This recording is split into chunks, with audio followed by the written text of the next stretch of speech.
Hello friends, welcome back to my channel. আজ আমি বানাতে চলেছি কাঁচা পেঁপের হালুয়া। একটু অন্যরকমভাবে বানিয়েছি। আশা করি আপনাদেরকে এই রেসিপিটি ভালো লাগবে। হালুয়া বানানোর জন্য সবার প্রথমে একটা মিডিয়াম সাইজের পেঁপেকে টুকরো টুকরো করে কেটে একটা প্রেসার কুকারের মধ্যে দিয়ে একটু জল দিয়ে একটু সেদ্ধ করে নেব।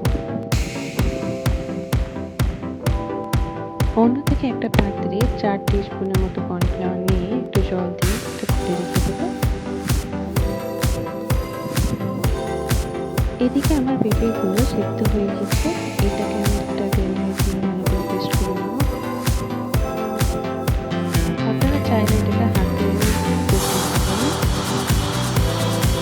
এর মধ্যে আমি যদি একটু করে দুধ তাহলে এটা করতে সুবিধা হবে। দেখতে পাচ্ছেন এটা শুরু হয়েছে। একটা কড়াই নিয়ে নিলাম, তার মধ্যে দিয়ে দিচ্ছি একটু করে লাল। এর মধ্যে আমি কাজু একটু ভেজে এইগুলো কিছুক্ষণ ভেজে নেওয়ার পর আমি কাঁচা মরিচটাকে তুলে রেখে দেবো সাইডে।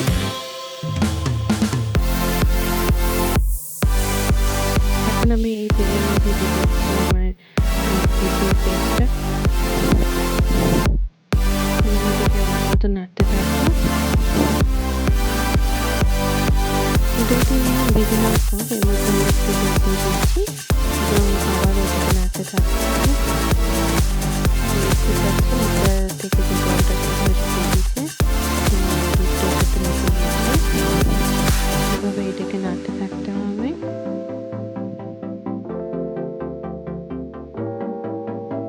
এভাবে নাড়তে থাকলে এর মধ্যে যে কাঁচা গন্ধটা আছে সেটা কিন্তু পুরোপুরি চলে যাবে।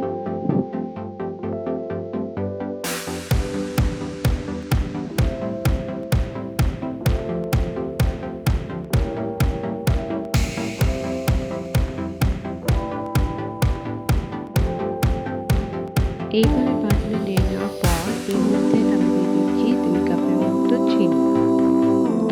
চিনিটা দেওয়ার পর একটু মেল্ট হয়ে গেলে এর মধ্যে আমি দিয়ে দিচ্ছি কর্নফ্লাওয়ার, যেটা আমি আগে থেকে গুলে রেখেছিলাম, সেটা আমি এর মধ্যে দিয়ে দিচ্ছি এবার এবং আবার এটাকে নাড়তে থাকতে হবে এবং ভালোভাবে এটার সাথে মিশিয়ে দিতে হবে এবং এর মধ্যে আমার যে কাজু কিশমিশ করা ছিল সেটাও অ্যাড করে দিই এবং এটাকে আমি আবার খানিকক্ষণ মিশিয়ে নেব। এইভাবে নাড়তে নাড়তে এর মধ্যে জলটা আছে সেটা শুকিয়ে যাচ্ছে এবং আমি একটু একটু করে রিফাইন্ড অয়েল অ্যাড করতে থাকবো। তাহলে এইভাবে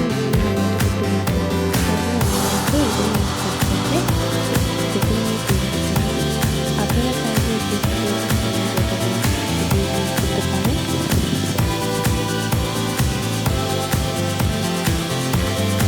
এক্ষেত্রে দেখতেই পাচ্ছি তেল বের করার জন্য কিন্তু হালুয়াটা কড়াইটাতে আমি দেখতে যাচ্ছে না, চলে যাচ্ছে কড়াইটা থেকে। এখন আমি হালুয়াটা অনেকটাই চলে এসেছে। আরও কিছুক্ষণ আমি নেড়ে দিচ্ছি।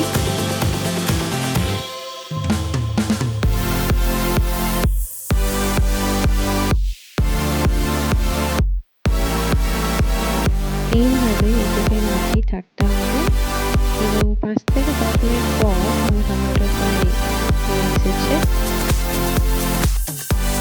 এবার আমি এই হালুয়াটাকে পাত্রে দিয়ে দিচ্ছি। আশা করি আমার এই রেসিপিটা আপনাদের ভালো লেগেছে। ভালো লেগে লাইক, কমেন্ট এবং সাবস্ক্রাইব করতে ভুলবেন না। ভিডিওটি দেখার জন্য অসংখ্য ধন্যবাদ।